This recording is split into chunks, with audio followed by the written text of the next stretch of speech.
Sahana Vavatu Sahanau Bhunaktu Sahaviryam Karavavagai Tejasvinavaditamastu Mavid Vishavahai.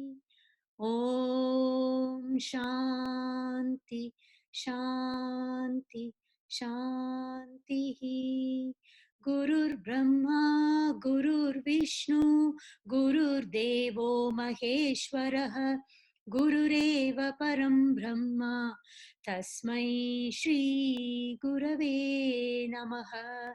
Samasta Jana Kalyane Niratam Karunamayam Namami Chinmayam Devam Sadgurum Brahma Vidvaram Sadgurum Brahma Vidvaram Vasudeva Sutam Devam Kamsa Chanuramardanam Devaki Paramanandam Krishnam Vande Jagadgurum Vaktum Subodha Vedantam Pravruto Hyabudopyaham Kripaya Yasya Tam Vande Shri Ganesham Punah Punaha Vande Saraswatim Devim Sadgurum Me Mahamatim Sita Sameta Shri Ramam Yachantu Shubhadam Matim. Last week, we started a new topic, and the topic here is what is called Sadhya Sadhana Viveka. Sadhya means goal, sadhana is the means. So it is now clear understanding of what means or path is going to take you to what goal. That's what that means. Viveka means clarity. So clearly understanding which path will get me to which goal. This is something we should have in all aspects of life, not just spiritual life. That in all aspects of life, we should have sadhya sadhana viveka. That what are we trying to achieve, our goal, and are we following the right means to achieve it? Because we may have a goal, we may be very inspired by our goal, but can be using the wrong means. Or sometimes we're very used to doing something in a certain way. We have the same means, but the goal has changed all of a sudden. Now, I'll give you an example. Even in family life, goals change, even with family. When children are very young, then our goal becomes to nurture and protect. So because of nurture and protect, we do everything for them. We feed them, we clothe them, we bathe them, everything we do. We don't ask them to pick anything up. We pick their bags up, we carry their shoes, we take their socks off, everything we do. Now, once that child becomes like 10 years old, now what happens? If you keep on doing all these things, then actually your goal of raising that child now may not be achieved properly. Why? Because now the goal actually has changed. Because your goal now in parenting will not just be protecting and nourishing, it will now have to be create independence. The child will now have to learn some independence and responsibility. 5-year-old, we don't ask them to be responsible. 3-year-old, we don't ask them to be responsible. They're too young. So we just say, we will do everything for you. You can't feed yourself. We will put the food in your mouth. Now your 15-year-old is there. Are you going to put food in their mouth as well? Sit on my lap. Come here, beta. Aeroplane is coming. You're not going to do this. Why? Because goal has changed. Because goal has changed, method must change. You know, this is why parenting teenagers is so difficult, because the goals have changed, but people's style of parenting doesn't change. They keep on using the same style of parenting that they use for toddlers, and they try to use it for teenagers. And that's why we think it's terrible teens. It's actually not terrible teens. It's just that we have not adapted to teenagers. Yeah. So in all aspects of life, you always have to be clear about your goal and what is the means that you're going to use to achieve that. And here, this is what it has explored. Of course, in the spiritual field, goals are classified in two types. There are two types of goals.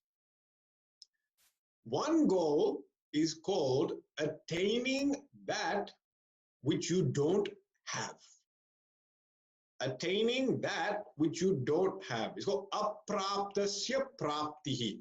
Apraptasya, you don't have it, praptihi, you now want it. And there's another type of goal called praptasya praptihi, which means attaining that which you already have. We should call it recognizing that which you already have, actually. So one goal, attaining that which you don't have. The second goal, recognizing that which you do have.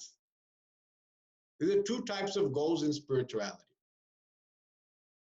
So in the first one, attaining that which you don't have, we talk about going to heaven. These are traditional examples. Swarga prapti. I want to go to Swarga. But that's something you don't have. Yeah. Then, you know, even in Shastras, I want a child. So you want a child and you don't have a child, then that also is considered attaining that which you don't have. In worldly parlance, I want a job, I need money. All these things come under the first one, attaining that which you don't have. But now the highest spiritual goal, called moksha, liberation, freedom from all sorrows, that does not come under this type of goal. Moksha is not classified as apraptasya praptihi. Moksha is classified in the second column. In the second column, recognizing that which you already have. That moksha comes under that. The reason why moksha comes under that is because the first column, everything in the first column is finite. Everything is finite. Attaining that which you don't have is finite. Why? Because it is all conditioned by space and time. Because it's conditioned by space and time, that's why you don't have it now. Because there's a space between you, and now means time factor. So there is space and time separation. That means both of us existing within space and time, which means both of us are conditioned and finite. Therefore, I am finite, goal is finite, which means what? Even when you get that goal, you will not be able to stay there all the time. You will not be able to keep that goal all the time. It will eventually go. Yeah? So it says Swarga. I get to Swarga. Swarga is not permanent in our Shastra. So our time in Swarga is also temporary. We go there for a period of time, and then after that, we also have to exit. Once the punyam is gone, we have to leave. So the first goal, first type of goal is all finite. The second type of goal can be infinite. Can be infinite. That's where moksha comes under this. Recognizing that which you already have, actually we already have, or we already are free. We are free. We possess happiness. So our nature is Ananda Swarupa. However, we fail to recognize it. Last week gave the example of the glasses sitting on your head. Looking for your glasses when they're sitting on your head, you already have them. It's already there. There is failure to recognize it. Okay? So these are the two types of goals that are given, and accordingly, different methods must be taken. Different path must be taken to get each one. So for the first one, gaining that which I don't have, the path is karma and jnanam. That means I have to have knowledge. Now, knowledge here means I must know what it is, where it is, how to get there. That's the knowledge. Then merely knowing where it is doesn't mean I get it. You have to actually go and get it. Let's go karma. Yeah. Now they introduced stage 4 restrictions and said only can go to supermarket 5 kilometers around. Now to find out which supermarket is now 5 kilometers ago. I was used to traveling so far, huh? Because I wanted to get the best bindi. And the best bindi is in Footscray. So I drove all the way to Footscray, but then Footscray is 50 kilometers away. So now they told me, no, get local bindi. Oh, local bindi, not a source. So, you Googling where local bindi near you, that is called jnanam. But when you get that response, local bindi, then that's not enough. You have to go get that bindi. So there you go, karma. Jnanam and karma then achieves that. Now, I want something which is already with me. Now, when you want something which is already with you, then karma is not required. Only jnanam is required. Because the second type of goal is recognizing that which you have. So all you need to do is recognize. Recognition is called jnanam only. Knowing that which is with you. Knowing that which is with you. So in the second one, jnanam alone is required. But in this process of jnanam, clarity is required. A lot of clarity, which means you have to become doubt-free. This is why, even though moksha is with us right here and now, you say, Swamiji, I've been sitting in your lectures for so long, I've obtained so much knowledge, but I still don't have any moksha. So what are you talking about? Jnanam is enough. Huh? That's because doubts are there. So even though knowledge has been given, because it is not doubt-free knowledge, therefore a process must be undertaken to make it doubt-free. Yeah. So that's what happens in the process of knowledge. You don't need to do karma, but your knowledge must become doubt-free. Okay?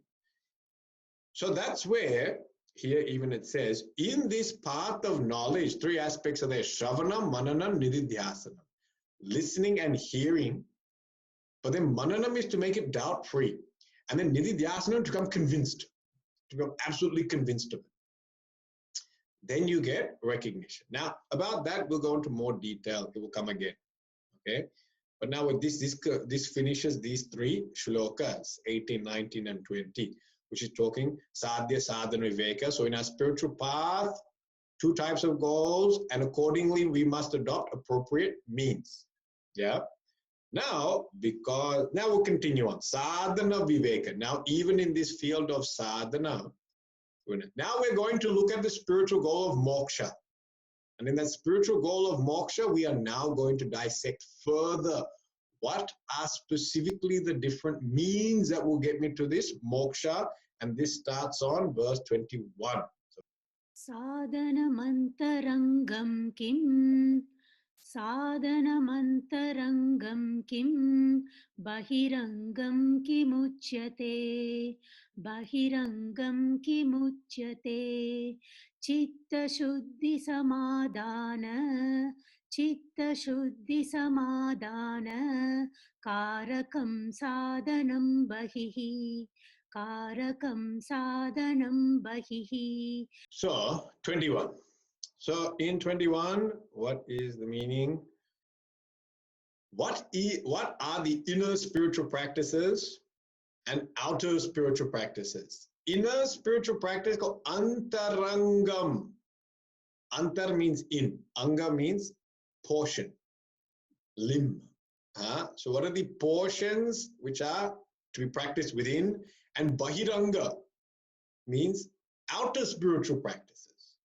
What are they? Please explain. And it says, these are both the methods for attaining purity and absorption of the mind are the outer practices. Okay? Okay. So now we are going to first start called inner and outer spirit, Antaranga Bahiranga. So first Antaranga. Antaranga means in those sadhanas, yeah, where the body is not really used. Body and action is not really used. Everything is used in terms of mind intellect. It's very mind intellect focused. There's not much action. Yeah. So this is called Antaranga. Well, everything is happening at the level of thinking and emotion. That's what's happening. Now, there are other sadhanas where the body gets involved and you can do things. Like karma yoga, yajna, danam, tapas, all these things will come up. They're called Bahiranga because you're able to use the body to engage in the world outside. They're called Bahiranga. In Antaranga, there's no engagement with the world outside. It is you sitting quietly, thinking, contemplating, meditating. In Bahiranga, there's engagement with the world. You know, we can look at it that way, simple. Yeah. Now, what is the purpose of Bahiranga and what is the purpose of Antaranga? You see, actually, both these two are actually just one path, but different stages on the one path.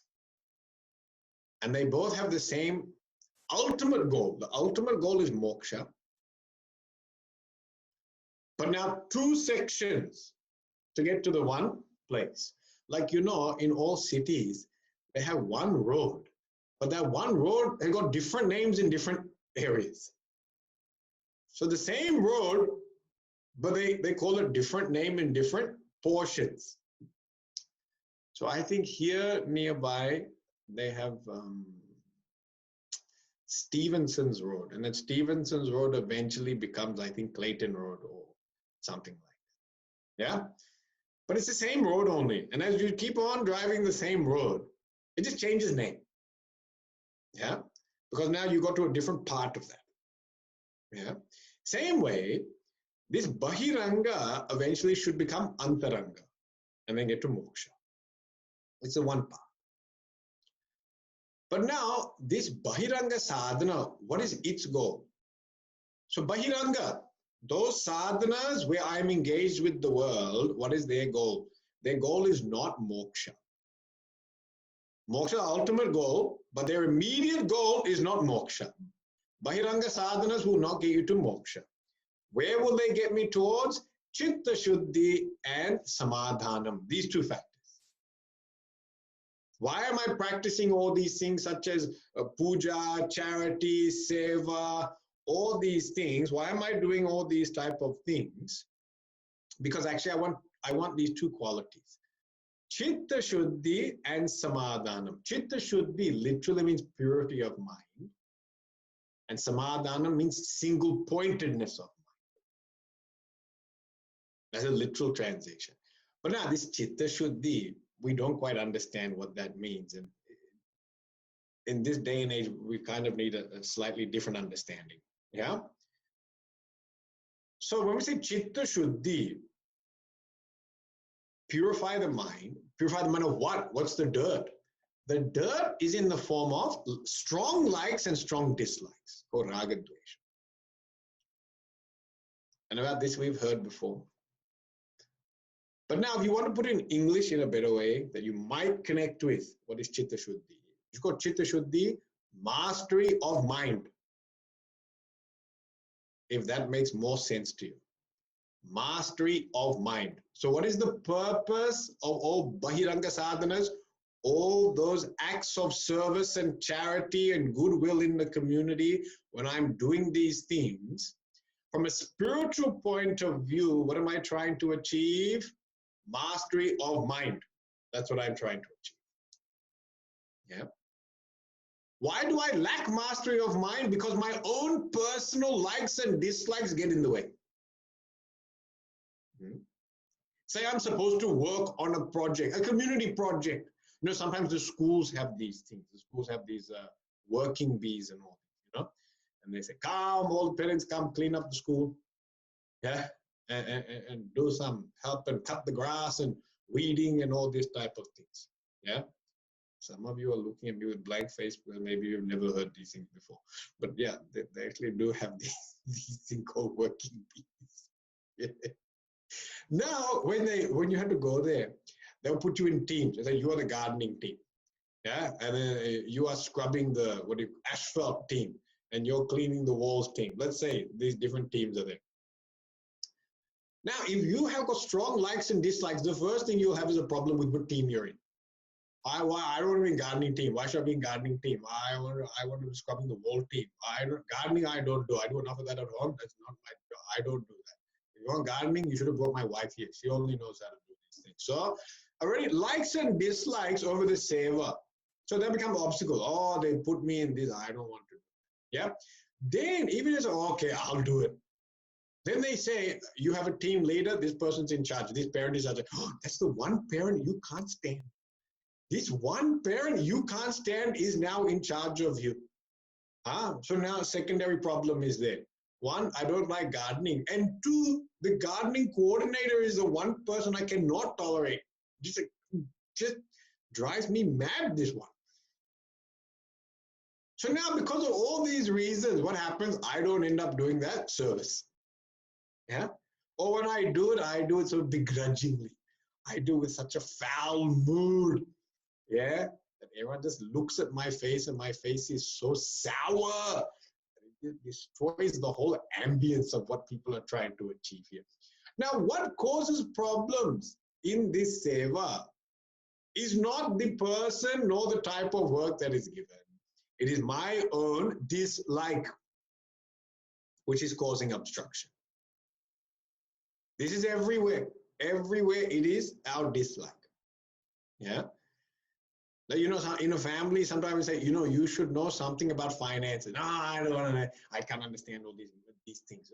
Learn how to file what is called a tax thing, whatever your tax thing is called. No, I say, no, it's so boring. Only they can do that. They can finances. They can do it. I don't want to look at it. And then some people, they don't want to cook. So you ask them to cook. No, I don't want to cook. If I have to cook, I'll go buy a pizza and come back.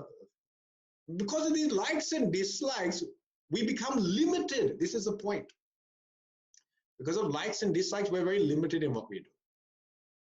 So there are various spiritual practices which are given to break these initial limitations. Yeah. So the spiritual practices given to break these initial limitations are called Bahiranga. Bahiranga.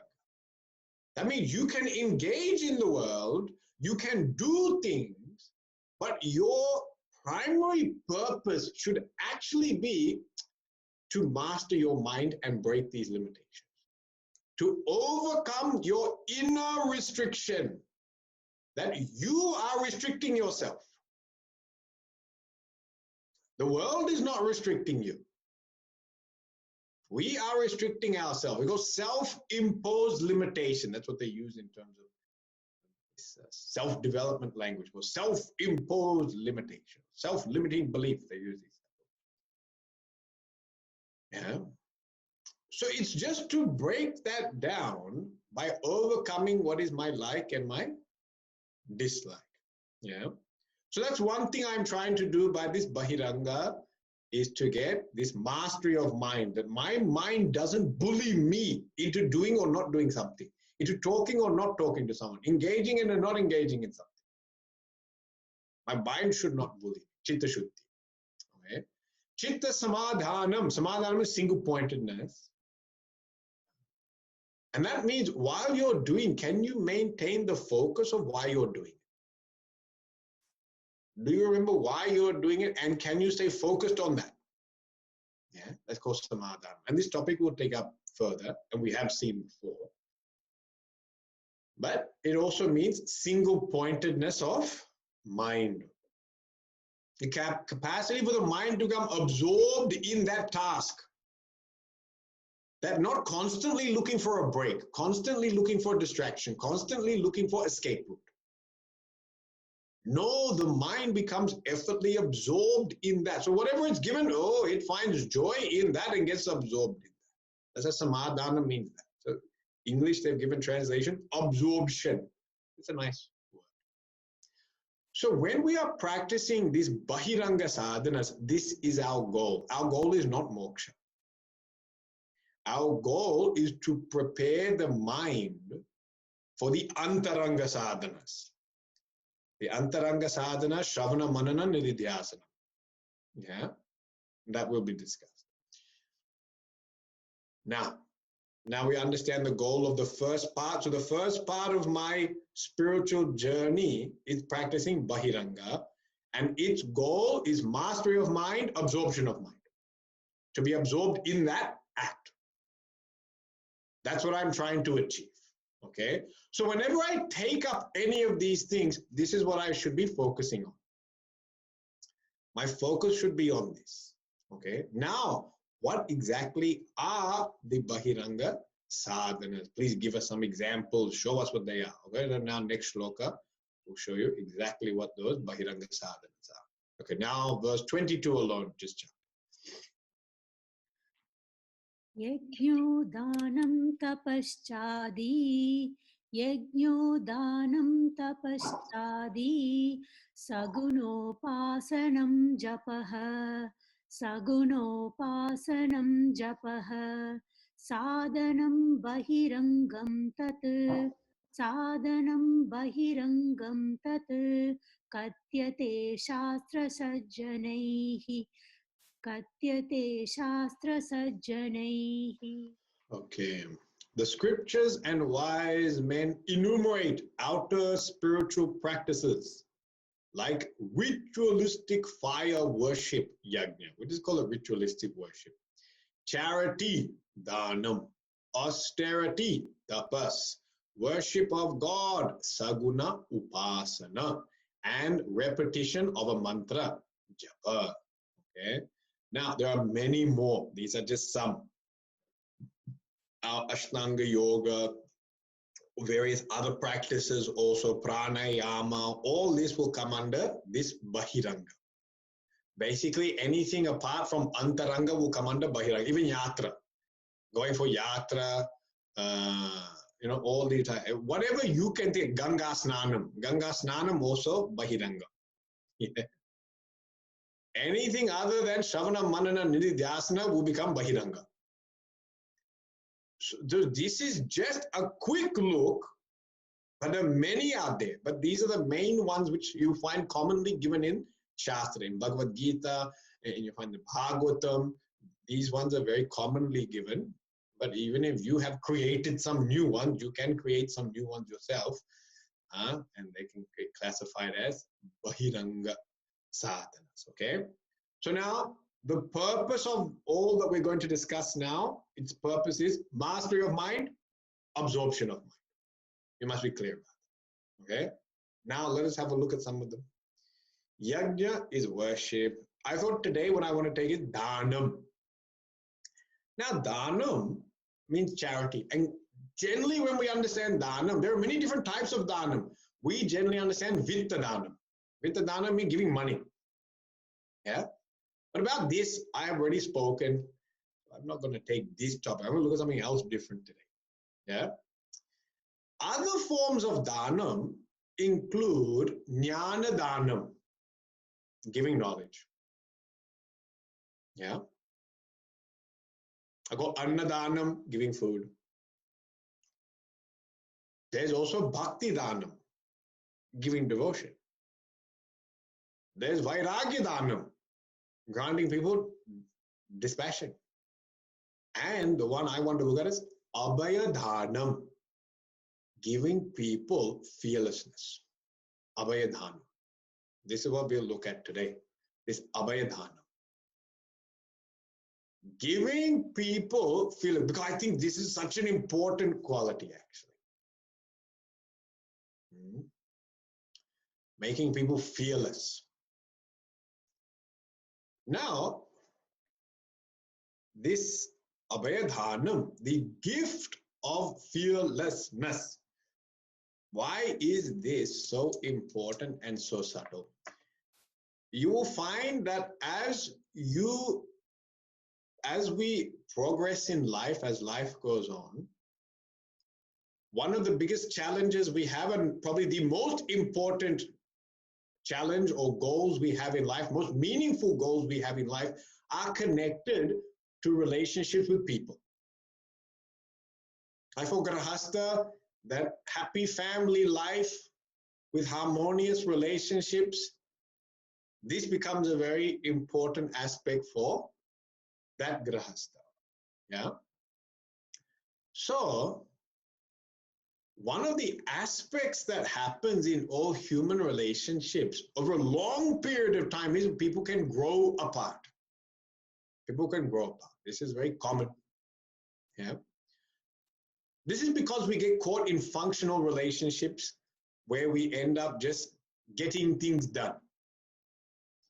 And when we get things done, they become very transactional. People's feelings get ignored. People's feelings get ignored. And if you look at in family life, what is the most important thing? In family life, what the most important thing is people's feelings. It's not actually getting things done. At work, when you go, what's more important? Then at work is getting things done. You have deadlines you have to meet, you have things you have to achieve. Yeah, otherwise you don't get your pay. And if you don't get your pay, you can't sustain your livelihood. But in family life, completing tasks is not the emphasis. Actually, people's feeling of being loved is more important. No one gets married for the sake of it being a business transaction. We get married because we want companionship and we want to experience love. We are not having children because we think that in 18 years we can claim or study on this child. We can get some sort of benefit through this child, So a good financial, there's a prudent financial investment to have children. People are not thinking this way. I don't think they are. Not yet in Kali Yuga. I hope not. We are having children, getting married because we want to experience love, we want to share love, we want to be loved. So love actually is what we are going for in long-term relationship. And in this long-term relationship, what does happen is if we forget that goal, then we start drifting a little bit and people can become quite inhibited.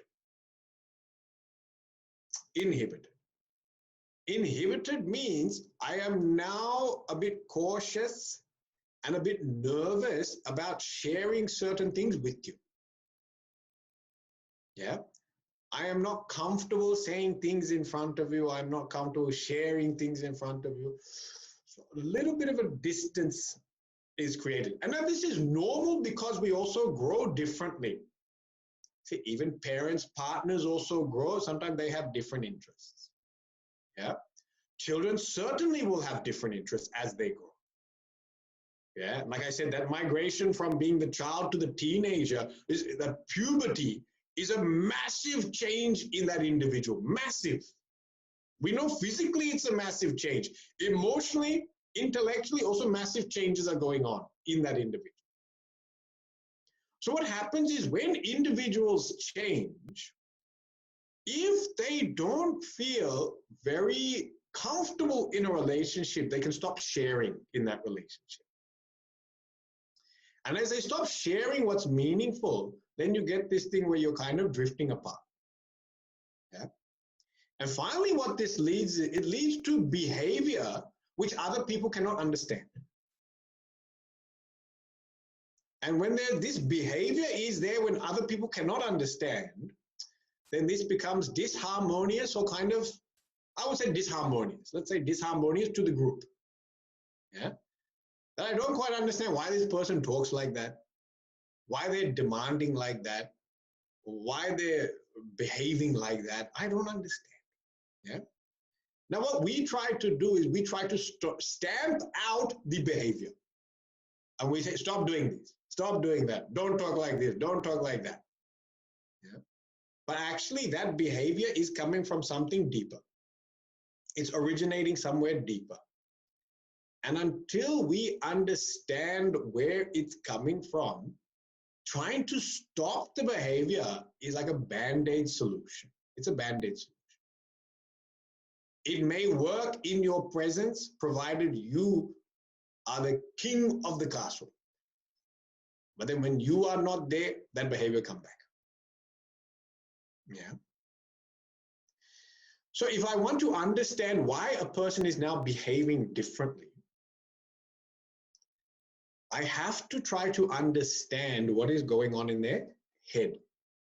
Whether it's their strong desire, whether it's their insecurity, whether there's confusion behind all this. But I need to understand what is actually happening in their head. And one of the biggest impediments to understanding another person is when a person is scared of you. When a person is scared of you, then they won't let you in. Isn't that what we do in our own house? If someone's outside knocking on the door, we don't know who that person is. Stranger danger. Then we say, I'm not going to let this person in. From outside, only you speak. Well, I don't know who you are, so I'm not going to open the door. You keep your, there's a grill, that mesh. You keep that locked. You don't let them in because you're scared of them. The same thing in all relationships. When there is fear, people aren't allowed in. Transaction can continue because the family still has to run. But people are not allowed inside, and therefore we fail to understand people. And when they fail to understand people, we get very frustrated with their new behavior. So if we look at it, why Abhaya Dhanam is so important? Because Abhaya Dhanam means you create an environment of safety. And when you create an environment of safety where people feel very comfortable, then all of a sudden you can understand. And when you can understand them, then you will find their behavior is not problematic. If you understand a person's behavior, you'll not find it problematic. It's when you can't understand people's behavior, you find it problematic. Yeah. And so I'll just share one thing. This kind of is talking about our human psychology, how our psychology works. It is all based on various steps that are taking place in our mind. There are various causes, and I'll share this with you now. So, if we look, this is the chain of events that is taking place when we start behaving or having conflict with people. So when we have conflict with people, where does it start? Disharmonious behavior. That's where it's coming. My behavior now does not fit or suit or is not comfortable with other people around me. Disharmonious behavior. Yeah. The adult can be doing this. Yeah. The teenager can be, everyone in the house can be doing this. Okay. Sometimes adults are too angry and too stressed. Yeah. And not giving enough love and affection. The whole time just barking at children, do this, do that, do that. So children find out what happened to this person, the whole time angry. Obviously, children we know can be out of line. Now, this disharmonious behavior is actually coming from what's called compensation. There's a compensation that's taking place. And this compensation is taking place because protective mechanism. And this protective mechanism is taking place because there's underlying pain. And this pain is caused by insecurity. And this insecurity is caused by confusion. Confusion or desire. Even desire can be there. But confusion in that desire. Is that desire correct or incorrect? Now, some of these words may seem a bit, doesn't make much sense to you, but I'll give you a very simple analogy. Think of your human body. Now, your human body, let's just take it from the standpoint of pain. When I injure myself, I experience pain. Yeah. So I walk and I trip and I roll my ankle. You sprain your ankle. So you experience pain. Now, when you experience that pain, now what does the body do? The body puts in a protective mechanism. And it says, don't walk on this ankle. So first it'll tell you don't walk, so you start hopping. Sometimes you might be comfortable walking, but you have to walk in a funny way. Yeah. So the body first registers there's pain and then goes into protection. And it said, please don't use it. Please don't use it. It's called protective mechanism. Yeah. You start using your hands and your arms to balance yourself. You shift all your weight to your good leg. And then you start limping. This limp and this shift in weight is called compensatory mechanism. It's a compensation. You are compensating for an underlying pain, which is brought about protection. And so now I limp. My limp is my compensation. And if you keep on limping all the time, finally this type of behavior is disharmonious. Disharmonious to the body. Because there is uneven weight distribution. So that knee will end up taking more weight, that ankle will take more weight, those joints will wear out more. You can even get spondylosis, ankle scoliosis, because your back now shifts. All things start shifting to compensate for some underlying pain. Now you understand how this works? You can see how this is working in the physical body. So in the physical body, finally this problem of limping on in life is caused because the limp is a compensation which is actually trying to protect from pain. Yeah? Now this is a physical body. Now in the emotional body, this pain is caused because of insecurity. This pain is coming out of insecurity. That means I am feeling a bit vulnerable about something in my life. I'm nervous about something in my life and I'm not sure if I should share it. And sometimes when I share it, people have made fun of me. Yeah? So I remember when I was a teenager, then the fashion at that time, there was a lot of this fashion to wear the baggy jeans, very baggy jeans. That was the fashion. And so of course, as a teenager, you want to be in line with the fashion of your peers. So I went and bought these baggy jeans, and it's so baggy, the crotch is down to your knees. You know, that was the fashion at that time. So now I had never worn this before in my life, and I went and bought one, and I wore it, and then my grandmother was there, and she said, "Che, what is this? What happened to your pants? They don't fit properly. Take them off." That was enough. Pretty much that finished my day, and then that next day I took those baggy jeans, returned them. I said, "No, I can't pull this off."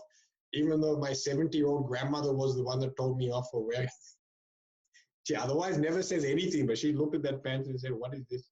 Why is it hanging so low?" She said, "Give it to me, I'll sew it up and I'll make sure it fits properly." Then what is the point of buying this type of pants if you're going to now restitch it? So gone, it was gone. This happens a lot. Teenagers try a new haircut. Family makes fun, isn't it? Sometimes it's not even parents, the other sibling makes fun. What are they doing? They try new nail polish or something, or they start speaking in a different way. They say, "What? Why are you speaking like this?" Yeah? They're trying to pretend to be cool. They're trying to be cool, actually. And then you call them out on that. Yeah? So what that is there's an insecurity. There's an insecurity. And then when they try something new, sometimes some pain can come. We get made of, we get laughed at, we're made fun of, all these type of things. Because of that pain, then what do people do? Protective mechanism. Yeah? And part of that protective mechanism might be, I'm not going to share things with you. Because if I share with you, you make fun. Therefore, I stop sharing. That's why you find generally teenagers will generally stop sharing. Yeah? Then what's the compensation? That when you ask a question, they will give you the answer you want. They don't give you the truth. That's a compensation. Yeah? They will say things that you want to hear, but they won't tell you the truth, actually. And finally, this leads to what? Disharmonious behavior, in the sense that relationships start drifting because actually you don't really understand what that person wants. Now, this happens in marriages as well. Yeah? That is something I want to pursue, but I think my partner will not support it or make fun of me. Then also we don't entirely say it honestly. It becomes a little bit veiled. Yeah. And our protective mechanism is don't talk to them about this. That's generally what most people do. Like I said, when the ankle is injured, don't use that ankle. That's the protective mechanism. When there's some thought, some ambition, which I'm a little bit unsure of, I won't share that because I'm worried about making fun of.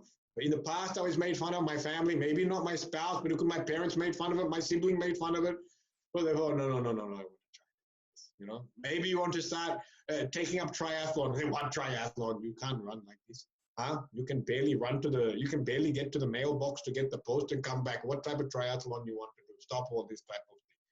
So, you know, these type of things happen. You know, even in parenting, one parent is good, the other one is not good. Then the other parent will make fun. Why can't you do this? It's so simple. You can't do it properly. See, that causes pain to that person. And then that person thinks, oh, well, I'm not going to do that now. Because if I do it, you make fun of me only.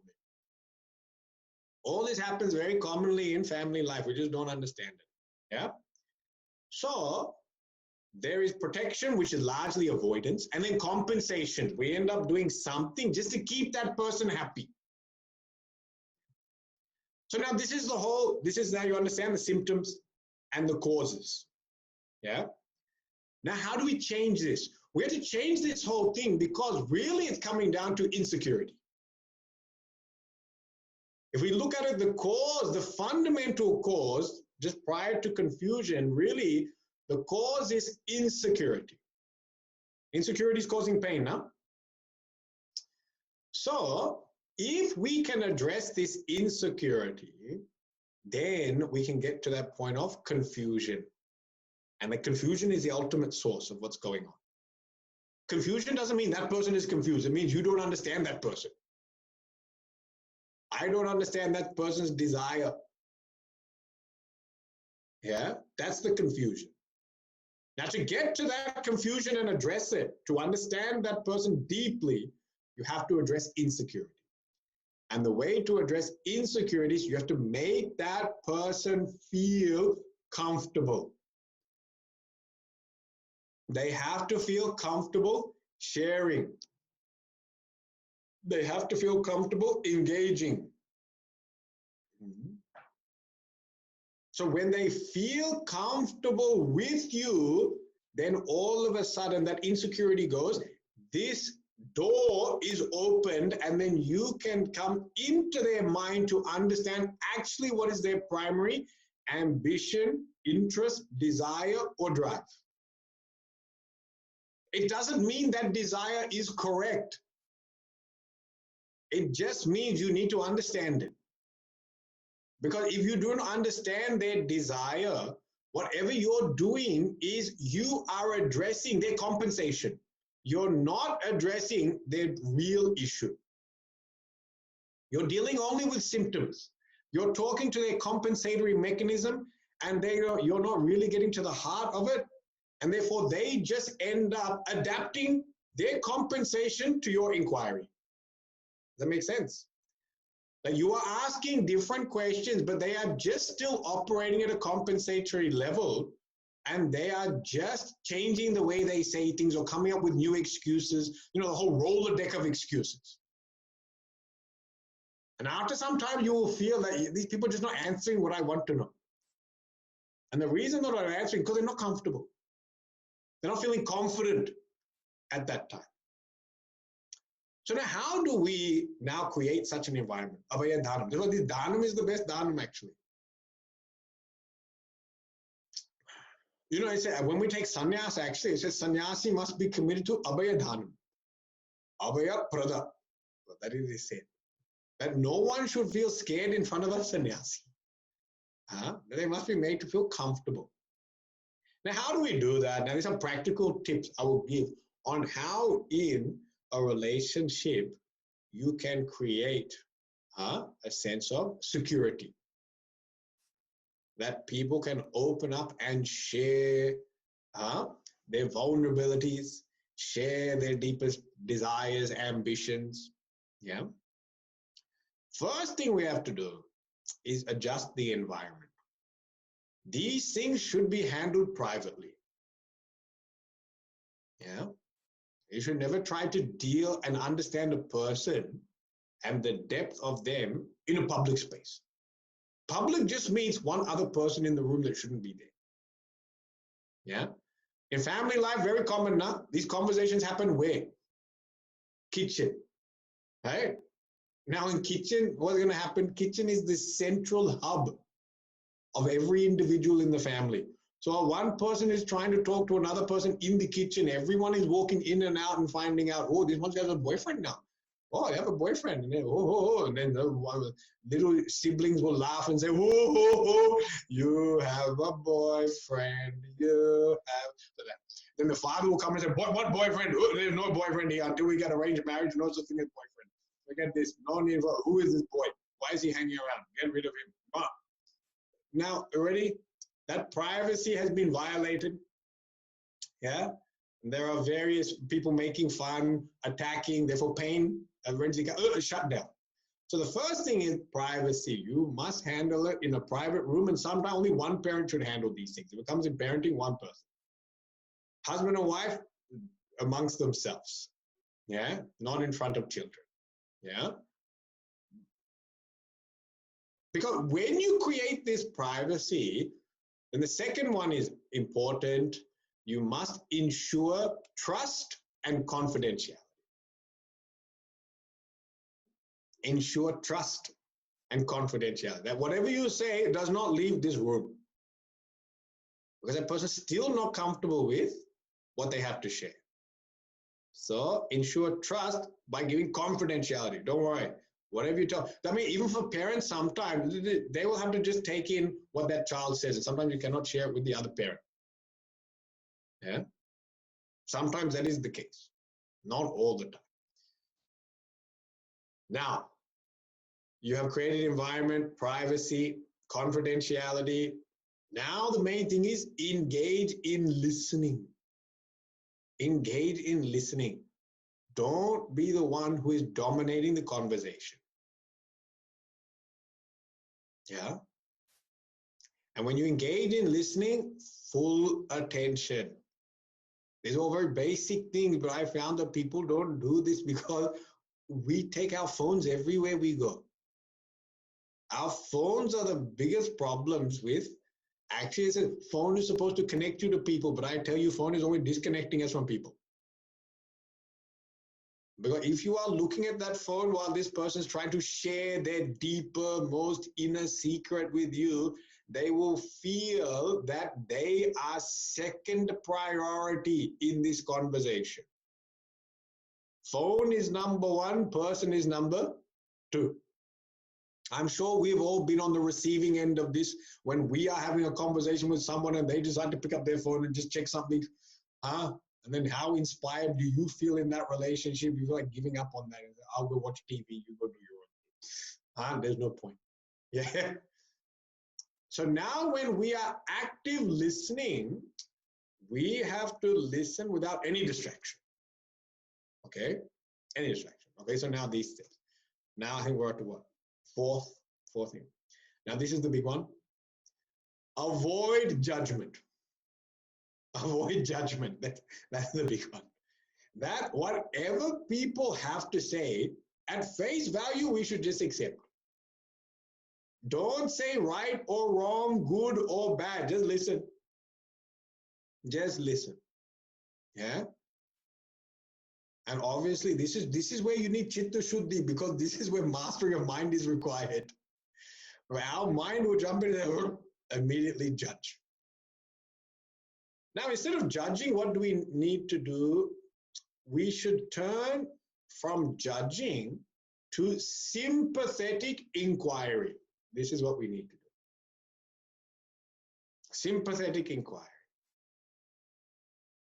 So instead of focusing on whether this is right or wrong, good or bad, should or should not be done, don't focus on that.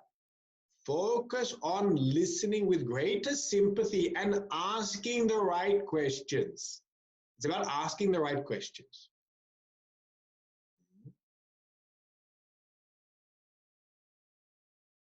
Your teenager wants to become a rock star and give up their studies. Yeah, so they become a dance star. Right? Now, no, this is not, no way this is going to, we're not giving up. You have to keep doing your studies and keep doing maths and science and double maths and double science and triple maths and triple science. Only then you become a doctor. Or how will we make you a doctor? I don't even want to be a doctor only. I want to be on stage dancing like Beyonce. She makes more money than doctors anyway. Oh, what can you say? It's true. Beyonce makes more money than any doctor. Now you are not Beyonce. Now you went and insulted the child. That's a nice response. Go and insult the child. That will end this thing. You are not Beyonce. If you were Beyonce, we would let this, but you're not Beyonce. This is not called forging strong relationships, okay? This is the opposite. Insulting your child and telling them what they can't do doesn't help things.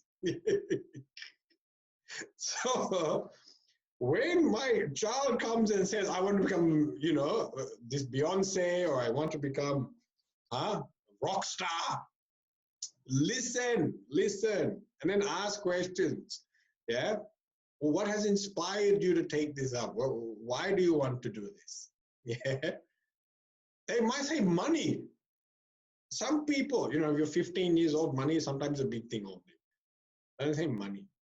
I remember once in our mission, somebody asked teenagers, what do you want to become? One said Swami. And we said, why do you want to become Swami? Because everyone feeds them and cleans up after them. They don't seem to do anything. And so, wow, that was their motivation for becoming a Swami only, because you get all free food and everyone does namaskar to you and you have to clean your house, nothing. Everyone just takes care of you only. So they become, no, he said you get to travel around the world, because he saw Buddhist how much travel. It's a good way to travel around the world. You have to sympathetically inquire, and if you're not judging them, you ask the right question as to why, what influences, why is this important for you? Yeah, and this can take time. Now, when you are hearing a person speak and share their inner desire and ambition, your key when you're listening, the main thing when listening is you are just there to understand. You are not there to change. In this conversation, you are not going to change anyone. You are just there to understand the situation. So in the first conversation, don't sit there and try and shut down the project straight away. Because when you shut down that project straight away, future projects are going to continue on. People don't stop thinking about what they want to do. Yeah. So when you shut down the project straight away, what they will do is realize, I can't share this with you, because when I share it, it's shut down.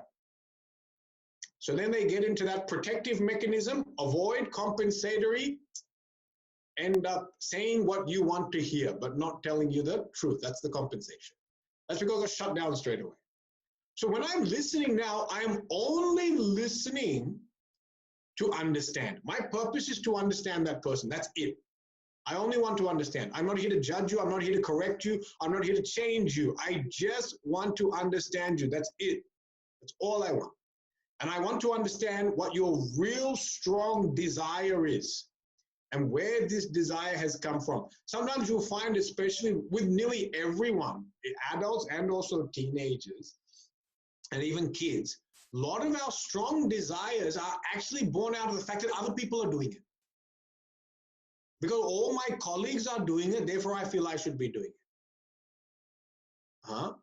All the other single mothers have gone back to work and taken up, so I think I should also do that. Not that it's wrong, but is that really your desire or someone else's influence?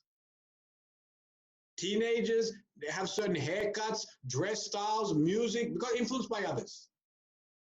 Adults do the same thing. What car we drive, where we live, what lifestyles we adopt, largely is driven because other people have got that. My colleague now, and the person I've known for a family friend, driving such a fancy car, I think we should also get a fancy car. Do you want that or not? Or are you doing it because influenced by others? This is the things you have to try to understand. This is what you're trying to understand. Does that person really want that? Or is it a desire which is influenced by society? Because if they really want it, then it can be something you should support. If it's a desire that a person genuinely has, that means they will work for it. But if it's a desire which is adopted from someone else, then they may not work for it. Actually, what they're looking for is something else. They're looking for, potentially for acceptance. They're looking for friendship. They're looking for a group to belong to. All adults do this. Teenagers do this. Children do it. Human behavior, a big part of our core psychology is having a sense of belonging. So many of our behaviors are actually to create a sense of belonging and being a part of a community. We have to be aware of that. Sometimes that's not wrong either. That can be helpful. But now you're just trying to understand, is this desire organic or is it almost artificial? Yeah, that's part of your understanding. And that takes time to understand that from a person. You can't always understand it on the first shot. And part of this, now I'm asking questions, I'm inquiring sympathetically, I'm listening only to understand, which means I'm not talking to change them. That's why in this conversation, I'm talking the least. They should be running the whole conversation, actually. You are just guiding it. And part of this is that freedom to express anything when it's in private. If it's in private, you should grant them freedom to express anything. In relationships, there are some things, in all relationships, in all environments, there are certain things which are taboo, which we're not supposed to talk about. But that does not mean that it's helpful to that person, because that person is genuinely feeling that, then it has to be discussed. Now, recently, there's a campaign now for, I think, postnatal depression. 1 in 6 mothers get postnatal depression. Now, that is considered a taboo. It's considered a taboo that a mother will hate their child. Yeah? No one wants to meet a mother, or the mother saying, I can't stand this child only, it's driving me mad only, I'm feeling depressed that I have this child.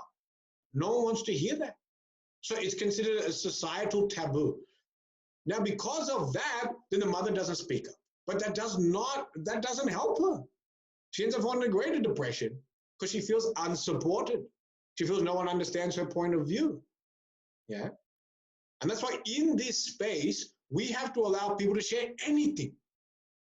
Anything and everything. Sometimes children will want to say they don't like the other parent. That may be there. Mm-hmm. Anything and everything should be that, provided this is happening in private. Yeah, as long as this discussion's in private, it should be open. Anyone can say anything. So you have to encourage that, because then you get full honesty. Again, it doesn't mean the person is correct. We're not passing a judgment of correct or incorrect. We are just trying to understand them at this point in time. Yeah. Then the next point is when they express their feelings. Most people, when we express our feelings, we also attribute blame to others. I feel this way because of this person. And what you want to do is encourage expression, but not assign blame. So, even when you facilitate these type of discussions, it's more towards how do you feel rather than what did that person do? Yeah. And how did you feel? It should be what you focus on. Otherwise, we just get lost in blame games. And sometimes they'll blame someone that's very dear. Sometimes they'll blame you only. And then when they blame you, you become very, you feel you're being attacked. And then when I feel I'm being attacked, I become defensive and the best defensive offense. So I go and launch my missiles at you. And then next thing you know, we have a Cold War. We have, World War III has started and then this thing falls apart. Yeah. So encourage people to share their feelings and not so much assign blame. Yeah. And the next point, ask them what they want. This is very important. Like, what exactly would you want? Given an ideal situation where we had all the money in the world, where we had all the opportunities in the world, where you had all the support in the world, what would you want to do ideally? Yeah.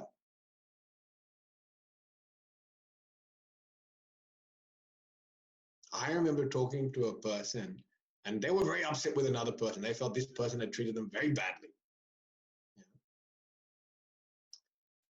And I asked them at the end of the day, now that person lives in another country, not even living in the country with them, living somewhere else and pretty much no relationship or connection with that person at all.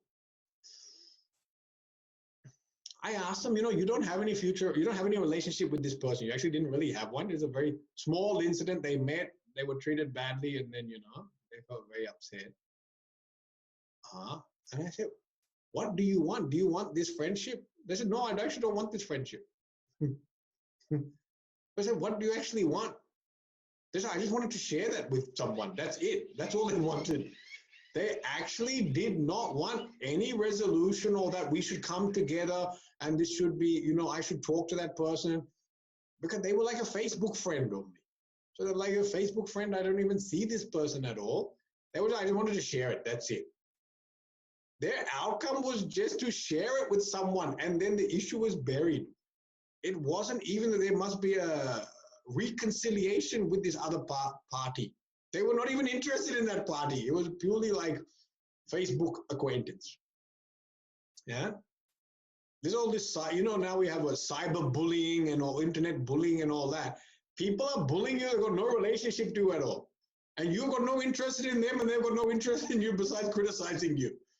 So sometimes you have to ask yourself, what do you want? That's one of the most important questions. What do they actually want? And let them be honest. Sometimes it's nothing, sometimes it's something. They do want something. Okay. And one of the methods to do this is to share. People are always scared of sharing their own weaknesses because sometimes they feel the person in front of them has got their whole life together. Yeah.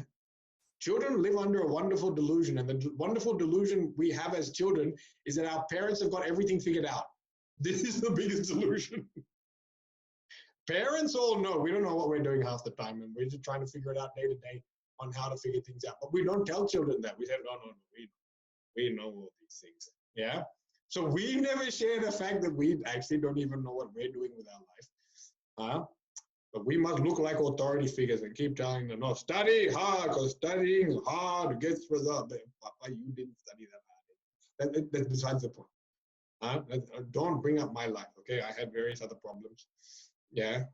I had to cross a river every day to go to school. It was very hard to cross that river, there's no boatman was there. So I had to swim across rivers. I had no shoes, and various other problems are brought up. Yeah. So sometimes if you share stories of your own vulnerabilities, your own failures, you look human. And when you look human, you look approachable. And then people feel that I don't have to have my entire life put together as well. Yeah. That I can share the fact that I also am a bit confused about what I'm doing. I was under the impression that everything is working perfectly for you. Even when we look at friends, all of us think that our friends' children are wonderful. We think only our children are causing problems. I say, why can't you be more like them? And then you have a chat with them and say, their children are causing more headaches. And then you come back saying, I'm very happy with my children. You come back, you hug them, you kiss them, make a cake for them, do something. And you're very wonderful children, actually. I didn't realize so many headaches happening in that house. Yeah. So when you share, people feel you're very approachable. Yeah. So these are all the factors, okay? So I don't know how many factors are there, maybe 8 or 9 that I've given. Yeah. But all these factors is how you make a person feel comfortable to share. This is called abhayadhanam. Abhayadhanam. Bhaya fear, abhaya fearless. Then person becomes fearless. That means they are comfortable sharing and going beyond their insecurities. And that's when we get to the source of the problem. Because the source of the problem was confusion and insecurity. Confusion, insecurity then leads to pain. Pain leads to protective mechanism, which then leads to compensation, and then distant or disharmonious behavior. Go to the source. The source actually is that insecurity. Once you get past that insecurity, it's like now they have let you into their mind, into their heart. And now you can go in there and you can guide people. then you're in a position to guide them and do what is best for them. Not necessarily convenient for us, because sometimes we look at that. What is convenient for us, or what is aligned to my desire? We must finally adopt what is in their best interests. And you can only do that when you understand their heart. You have to understand them inside out. You have to get beyond the wall of insecurities. Yeah. So that's why Abhayadanam is so powerful. It is such a powerful thing. Yeah. So that is the Dhanam that I wanted to look at today. Yeah. Because it was one of the sadhanas that was given. Yajno Dhanam Tapaschadi. Yes, Saguno Pasanam Japaha. So today we have seen Abhayadanam. Next week we will take up different things. Yeah, different other sadhanas. But now we're all living together in small confines now. So it's a good time to see if we can have these type of conversations with people. Test yourself. Don't worry, you don't need to show and tell next week all your vulnerabilities and insecurities. I won't ask for that. That might be a bit intimidating. But try having a conversation like this and see what happens. Okay, finished.